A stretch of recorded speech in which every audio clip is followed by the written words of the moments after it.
어제 이제 그 북이스라엘과 남유다 이렇게 이제 갈라지게 되었고, 또 남유다 북이스라엘 얘기는 이제 역대기에는 거의 하지 않는다고요. 왜냐하면 하나님이 그 남유다에게 관심이 있으세요 지금. 왜냐하면 북이스라엘은 이미 하나님으로부터 너무 멀어졌어요. 여로보암의 죄의 특징 혹시 기억나세요? 편의주의, 자기 생각, 그리고 또 뭐였었죠? 네, 말씀을 변개시키는. 그래서 기억해 주셔서 감사합니다. 여로보암의 길은 다윗의 길과 반대라 그랬죠, 그죠?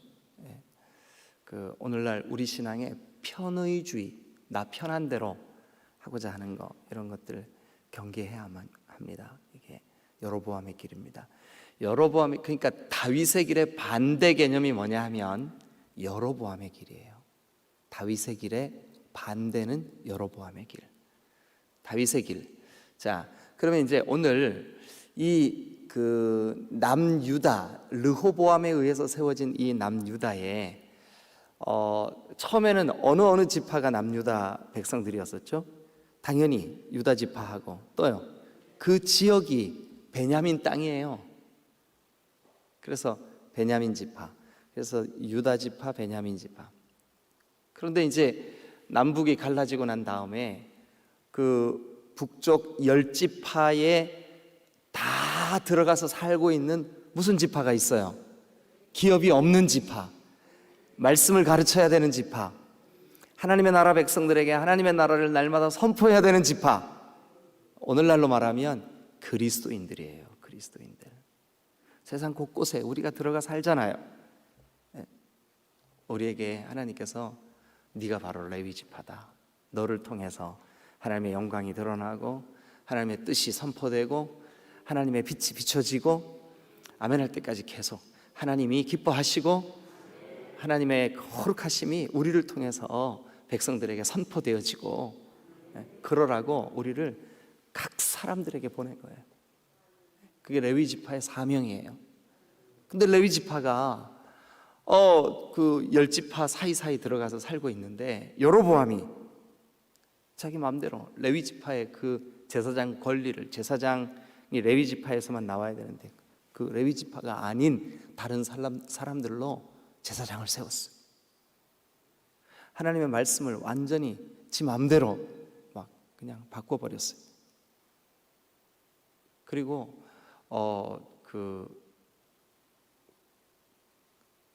금송아지를 만들어서 이게 하나님이다, 이걸 섬기자, 여로보암이요. 그래 견디다 못한 이 레위 지파 사람들이 하나님의 성전이 있는 남유다로 몰려들기 시작했어요. 다 그 북이스라엘을 빠져나왔어요. 그 사람들이 나올 때 레위 지파가 가니까 백성들 중에서도 정말 우리가 다윗의 길을 사모합니다, 우리가 어떤 경우에라도 하나님을 신뢰합니다, 하나님을 바라봅니다 하고 마음을 하나님께로 굳건히 하고 있는 사람들이 우리도 좀 데려가 주세요 하고 같이 모여든 거예요. 그러니까 자, 다시 한번 지파들 한번 해보죠. 남유다의 지파들, 제일 먼저 유다 지파, 또요 베냐민 지파, 그리고 이제 레위 지파가 합류를 한 거죠. 레위 지파가. 그리고 그 레위 지파들이 내려올 때 누구도 같이 왔을까요? 마음을 굳게 해서 하나님을 섬기기로 작정하는 사람들이 모여들었어요. 그게 어제 11장 16절 같이 읽고 오늘 12장 보겠습니다. 11장 16절 여러분 읽으세요. 시작. 이스라엘 모든 지파 중에 마음을 굳게 하여 이스라엘의 하나님 여호와를 찾는 자들이 레위 사람들을 따라 예루살렘에 이르러 그들의 조상들의 하나님 여호와께 제사하고자 한지라. 자, 그러면 이들이 그렇게 남유다로 모여든 최종 목적이 뭐였어요? 하나님 앞에 제사하려고, 예배하려고. 우리 예배 없이는 살 수 없어. 예배하지 않으면 안 돼. 여러분, 그래서 하나님의 창조물인 인간의 본질적인 사명이 뭐냐면 예배예요. 예배. 자, 한번 따라합니다. 나는 하나님을 예배하는 예배자입니다. 한 번만 더 할까요? 나는 하나님을 예배하는 예배자입니다. 할렐루야. 마음이 상하고 지쳤다가도 예배를 통해서 하나님이 만져주시는 것을 경험하면 언제 그랬느냐는 듯이 저 문을 빠져나갈 때는 기쁨에 넘쳐서 나갈 수 있는 예배. 내가 내 자신의 문제를 잘 몰랐는데 말씀을 듣는 중에, 예배를 드리는 중에, 찬송을 하는 중에 내 연약함이 비춰져서 하나님 앞에 부끄럽지만 회개하고 정결케 되어 가벼워진 마음으로, 가벼워진 발걸음으로 세상을 향해 발걸음을 내딛는 그런 살아있는 예배. 그 예배자가 우리 디딤돌교회에 한 사람 한 사람 늘어날 때 우리 교회가 건강해질 줄로 믿습니다. 여러분, 나는 하나님을 예배하는 예배자입니다. 이 나의 하나님께서 나에게 주신 이 사명, 이거를 날마다 확인하세요. 여러분, 지금 우리가 사는 이 시대는 예배를 방해하는 요소들이 너무너무 많습니다. 북이스라엘과 똑같아요. 여로보암이 다윗의 길과 반대. 다윗의 길은 하나님께 묻고 또 물으며 내 위에 하나님이 진짜 왕이십니다. 네? 하나님, 제가 피난 중에도 그 마음 상한 자, 빚진 자, 소외된 자, 이런 사람들과 함께 동굴에서 거친 삶을 살아도 하나님, 제가 황무지에, 황무지에 도망하여 목숨이 경각에 달려 있을 때에도 나 하나님 한 분으로 만족합니다. 이렇게 하나님과 친밀한 여러분, 그 다윗의 길을 가시기를 주님의 이름으로 축원합니다. 그 다윗의 길의 특징 가운데 예배에 목숨을 거는, 그래서 이 성전 건축 계획, 성전 건축 프로젝트, 그 성전, 하나님, 나는 이렇게 백향목으로 지은 내 왕궁에 거하는데 하나님의 궤는 저 텐트 속에 있습니다. 제 마음이 너무 불편합니다. 하나님을 위하여 제가 성전을 건축하고 싶습니다. 하나님이, 야야, 너 어떻게 그런 생각을 다 했냐? 네가 나를 위하여 건축해 주는 거 네 아들이 할 거야. 너는 내가 이렇게 복을 줄게 하고, 그 하나님이 다윗에게 약속해 주신 것을 뭐라 그런다고요? 한마디로, 그렇죠, 언약. 다윗 언약. 솔로몬이 뭐 때문에 복을 받았다고요? 다윗 언약 때문에 복을 받은 거예요. 다윗 언약 때문에. 자, 그런데 이 르호보암 좀 보세요. 그렇게 마음을 하나님께로 모으기 위하여 온 사람들, 레위 지파 사람들, 예배 공동체, 그들 가운데 하나님을 기뻐할 수 있는 그런 여러 가지 요소들이 있었음에도 불구하고 12장 1절 다 같이 한번 읽어보죠. 자, 시작. 르호보암의 나라가 견고하고 세력이 강해짐에 그가 여호와의 율법을 버리니 온 이스라엘이 본받은지라. 여러분, 그러니까 외형적으로 잘 되고 있다라고 느낄 때가 진짜 위기예요, 위기. 그러니까 때때로 나에게 좀 뭔가 불편함이 있어, 나에게 좀 이런 일들의 어려움이 있어, 그래서 나는 더 기도해야 돼, 하나님이 나에게 기도 제목 주셨어. 오히려 그때가 더 영적으로는 하나님이 복을 주시는 기간인 줄로 믿으시길 축원합니다. 나는 지금 아무 불편함이 없어, 나는 지금 평안해, 나는 지금 물론 여러분, 환경은 불편하지만 마음의 샬롬, 하나님이 주시는 평강이 넘치는 건 지극히 좋은 일이고 정상이죠. 그러나 여기 르호보암을 보니까 나라가 견고하고 세력이 강해지고, 그럴 수밖에 없는 게, 예배하고자 하는 사람, 결단하고자 하는 사람, 하나님의 뜻대로 살고자 하는 사람들이 다 모여드니까. 그래서 남유다가 견고해지고 부강해졌어요. 그런데 이상하게도 그렇게 예배하고자 결단하는 사람들이 모여들었으면 더 풍성하게 예배해야 되잖아요. 그렇게 하나님을 경외하고자 하는 사람들이, 레위 지파 사람들이 모여들었으면 그 남유다가 얼마나 성령으로 충만해져야 맞겠어요, 그죠? 그런데 정작 왕인 르호보암의 마음은 이랬어요. 자, 1절 다시 한번 보세요. 르호보암이 나라가 견고하고 세력이 강해짐에 그가 누군데요? 그가 누구예요? 르호보암이. 예? 아이고 참. 아니 왕으로 세워질 때도 세상에 그죠? 예? 그 백성들이 찾아와가지고 왕이여 우리를 어떻게 통치하실랍니까? 우리 아버지가 새끼손가락이면 나는 허리야. 아니 그게 말이에요. 우리 아버지가 가죽채찍으로 때렸으면 나는 전갈채찍으로 때릴 거야.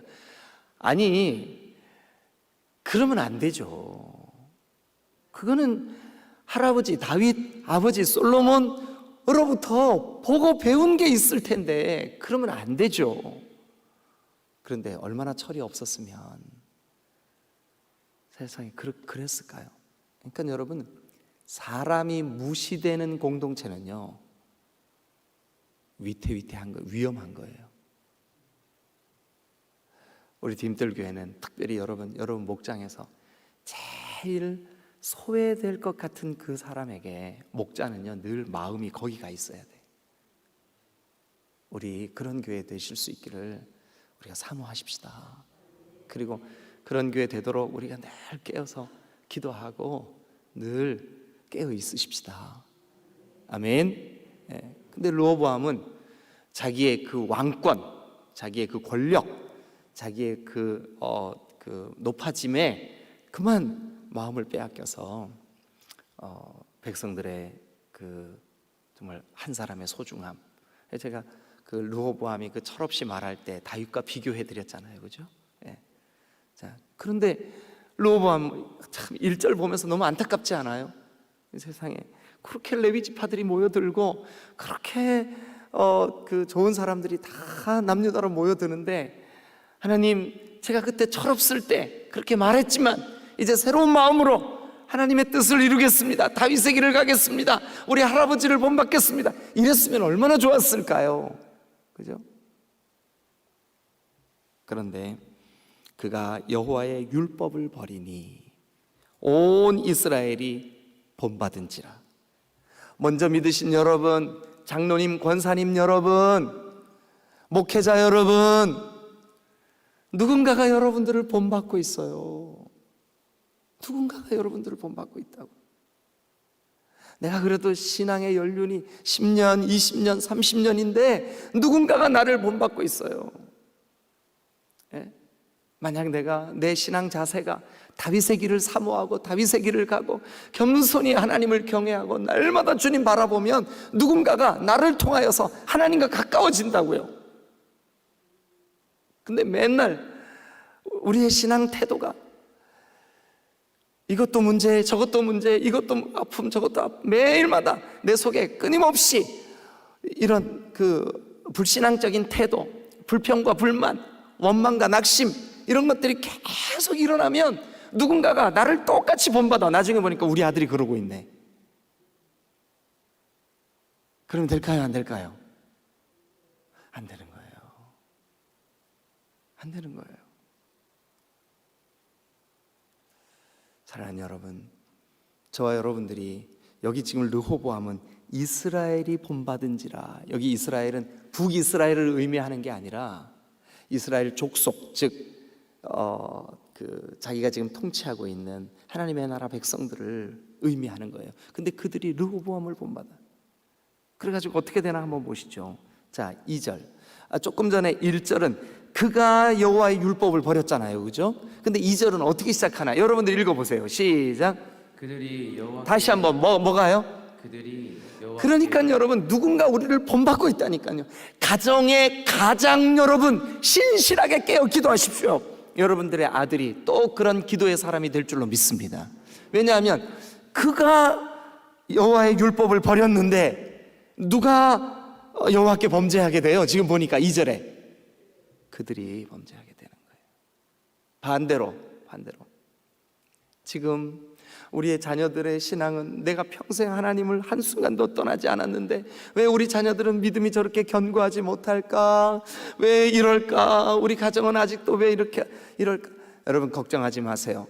우리가 진실되게 다윗의 길을 가면 반드시, 그때는 늦어질지 모르지만 그 본을 보고 하나님이 은혜와 복을 주실 줄로 믿습니다. 그러니까 그가 율법을 버렸으므로 그들이 여호와께 범죄하는 이 원리, 여러분 이거 우리 두렵고 떨림으로 마음에 새겨놔야 돼요. 그래서 여러분 성경에 한번 동그라미를 쳐보세요.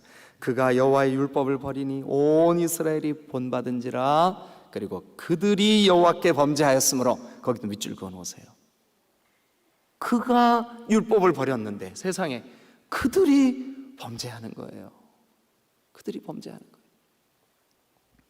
그래서 르호보암 왕, 그러니까 지금 이제 그가 율법을 버린 것 때문에 그들이 범죄한 결과로 어떤 일이 벌어지나 한번 보세요. 르호보암 왕 제5년에 애굽 왕 시삭이 예루살렘을 치러 올라오니. 자, 여러분 이 애굽 왕 시삭은, 애굽은요 1왕조, 2왕조, 3왕조, 4왕조 이렇게 왕조라는 거는 뭐를 왕조라 그럴까요? 이제 아버지가 왕이 됐어요. 근데 그 아버지를 이어서 아들이 왕이 돼요. 또 그 아들의 아들이 왕이 돼요. 또 그 아들의 아들이 왕이 돼요. 그런데 쿠데타가 일어나 가지고 그 왕을 죽여버리고 다른 집안이 왕이 돼. 그러면 요 아버지서부터 아들, 아들에서 그 아들, 그 아들에서 그 아들, 그러니까 그 집안이 왕이 된 것을 한 왕조라 그러는 거예요. 한 왕조. 우리도 조선시대가 한 왕조였죠. 그죠? 예. 이씨들에 의해서 조선 왕조가, 그죠? 그래서 고려 말기에 무신들이 막 백성들을 도탄에 빠지게 만들고 고려가 왕조가 왕씨의 왕조가 무너지잖아요. 예. 그래가지고 야, 우리 이제 새로운 왕조가 들어섰구나 기대에 차가지고 백성들이, 그리고 실제로 왕이 백성들과 함께 새로운 왕조가 시작되잖아요. 그래서 그 조선에 시작된 그 왕 이씨들이 끝날 때까지를 한 왕조라 그러는 거예요. 근데 애굽은 이것을 아무개 왕조 이렇게 부르지 않고 1왕조, 2왕조, 3왕조, 4왕조 이렇게 불러요. 그런데 애굽의 22왕조 중에 시삭이라고 하는 사람이 왕위에 올랐을 때 분열되어 있던 애굽을 통일한 사람이 누구냐 하면 시삭이에요. 그래서 이 시삭이 벽화에다가요, 이 벽화, 저는 이 지역을 다녀왔는데요, 애굽에 가면, 이집트에 가면 룩소르라고 있어요. 오늘 예배 마치고 집에 가셔서 룩소르 컴퓨터로 한번 검색해 보세요. 그럼 거기가 옛날 고대의 테베 지역이라 그래가지고 고대의 애굽의 수도예요. 지금도 거기에 수많은 유적지가 있어요. 근데 우리가 성경에서 보는 그 하나님께서 애굽을 치실 때 10가지 재앙 내리시잖아요, 그죠? 예, 그게 전부 다 애굽 사람들이 섬겼던 우상들이거든요. 그런데 그런 우상들에 대한 조각들, 또 그 성경에 나오는, 그러니까 모세가 강에서 건져져서 핫셉투스 여왕에 의해서 양육을 받고 그런 그 모세의 스토리도 그 벽화 중에 약간 등장을 해요. 그런데 오늘 이 본문에 나오는 시삭이 자기가 통일 왕조의 22왕조의 왕이 딱 되자 자기의 영웅담을 벽화로 다 남겨놨어요. 자기의 영웅담을. 근데 그 중에 한 스토리가 어떤 이야기가 나오냐 하면, 내가 말이야 우리 북쪽에 있는 유다를 내가 정복하러 정복전쟁을 나갔어. 그런데 무슨 사연인지 정복을 하지 않고 어마어마한 전리품을 얻어가지고 와요. 어마어마한 전리품을 빼앗아 가지고 와요. 그 스토리가 오늘날까지 남아 있어요. 그 시삭의 22대 왕조 시삭에 의한 유다 정복 이야기. 자, 그런데 2절 봅니다.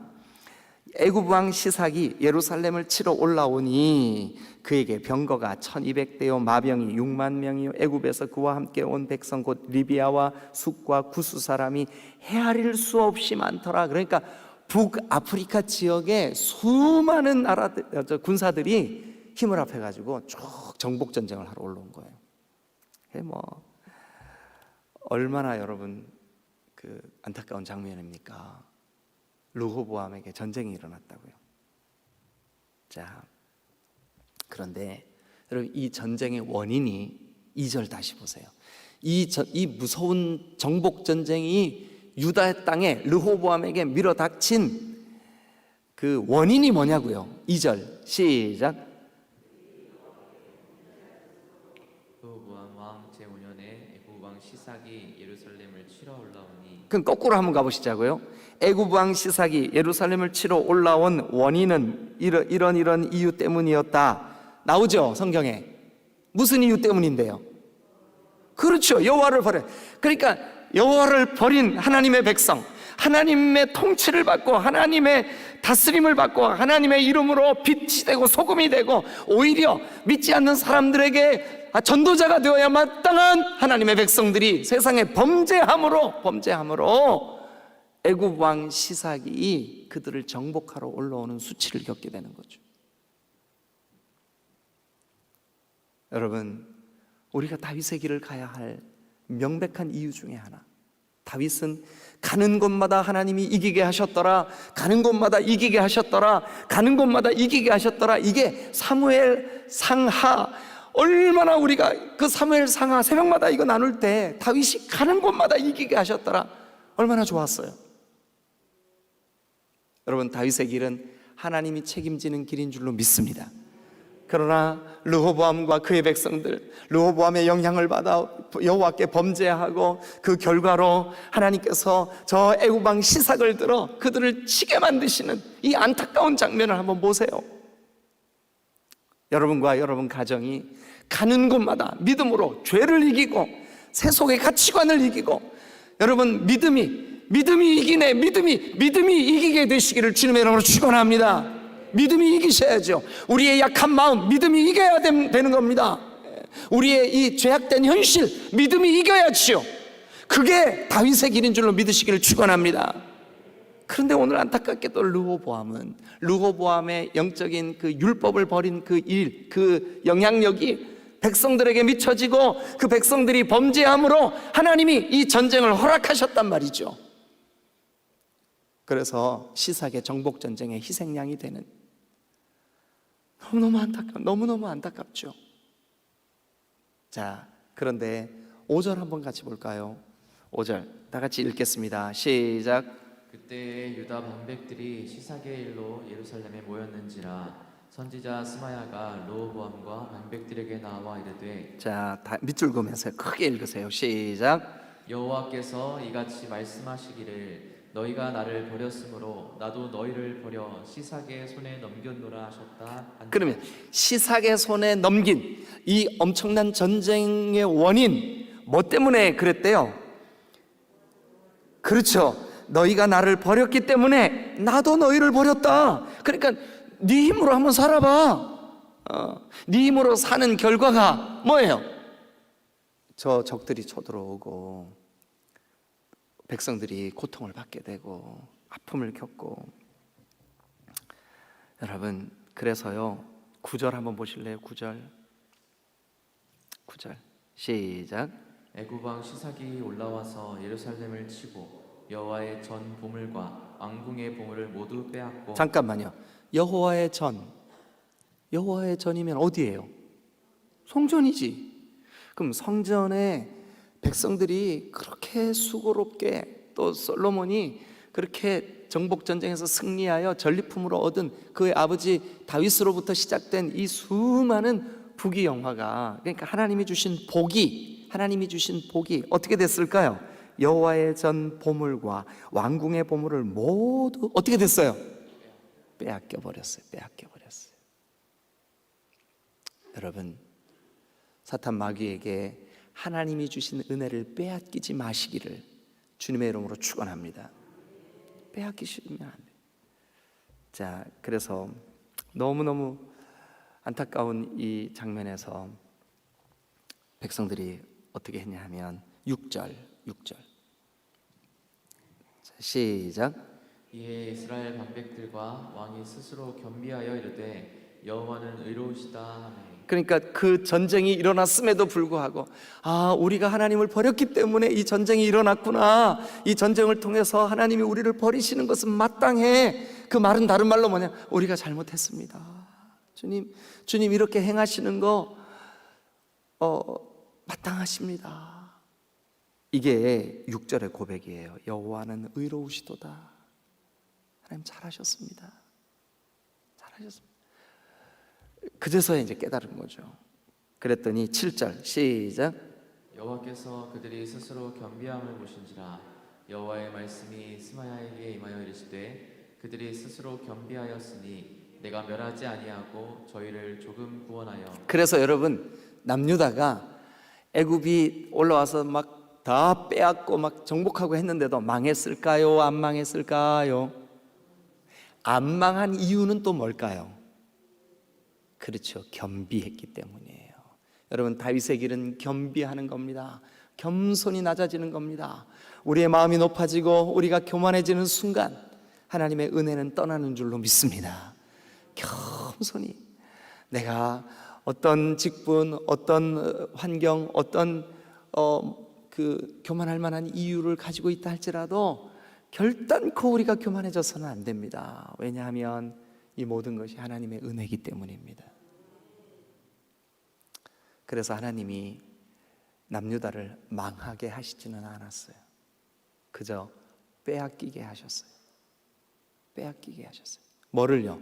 여호와의 전에 있는 보물, 또 왕궁에 있는 모든 금. 그래서 그 빼앗겨서 어떻게 됐냐 하면, 자, 오늘 여기까지만 하고 마칠게요. 10절 시작. 르호보암 왕이 그 대신에 놋으로 방패를 만들어. 뭐 대신에요? 금 대신에. 그러니까 여러분, 아이고 주님 버린 것 때문에 금방패가 뭔 방패가 됐어요? 놋방패가 된 거예요. 여러분 속에 하나님이 주신 은혜, 하나님이 주신 복음, 하나님이 주신 감격스러운 믿음의 그 하나님과 동행함, 이 금보다도 귀한 이 우리의 믿음이 여러분 연약해지지 않게 되시기를 주님의 이름으로 축원합니다. 말씀을 정리하고 마치겠습니다. 사랑하는 여러분, 오늘 하루 우리가 잠시라도 한순간도 하나님으로부터 멀어지거나 하나님의 율법을 버리거나 하나님과의 친밀함이 끊겨지거나 하지 마시기를, 하지 않는 하루가 되시기를, 오히려 반대로 다윗처럼 겸손히 나 하나님 한 분으로 너무너무 충분합니다. 잘 들으세요. 한번 따라하세요. 다윗이 어디로 가든지 여호와께서 이기게 하시니라. 왜 그랬을까요? 하나님만 바라보니까 하나님이 책임지는 거죠. 근데 르호보암은요, 오늘 보니까 그가 세상에 나라가 견고해지고 부강해지는데 그의 마음이 여호와의 율법을 버리고 하나님으로부터 멀어졌어요. 그랬더니 하나님이 금방패를 어떻게 했다고요? 놋방패로 만들어버렸어요. 여러분들은 오늘 하루도 정말 주님이 주신 그 은혜 조금도 잃어버리지 않고 주님 앞에 승리하는 거룩한 다윗의 길을 가시기를 주님의 이름으로 축원합니다.